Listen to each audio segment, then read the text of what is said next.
Presentiamo così la quinta e ultima batteria. Mirko Massola in corsia 1, Davide Zambito Marsala in 2, Florian Lex in 3, Alessandro Ragaini in 4, Samuele Stanello in 5, Nicolas Pozzeboni in 6, Kevin Bortuzzi in 7, Matteo Umberto Valente in corsia 8.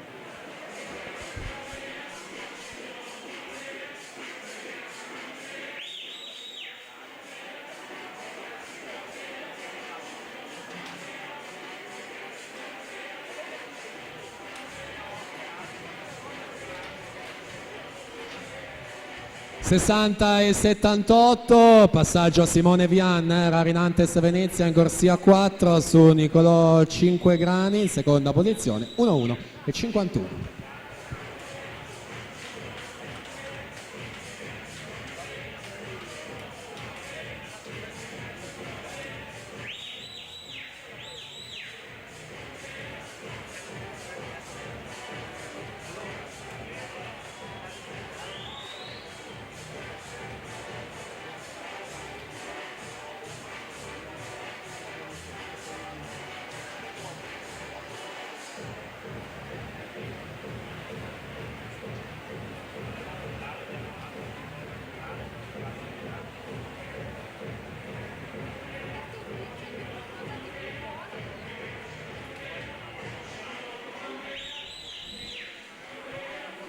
Conclusione quindi di questa quarta e penultima batteria, 2-4 e 45, Simone Vian se la aggiudica, seconda posizione 2-9-21 per Nicolò Cinquegrani, anche lui Rarinantes Venezia, quindi alla partenza quinta e ultima batteria.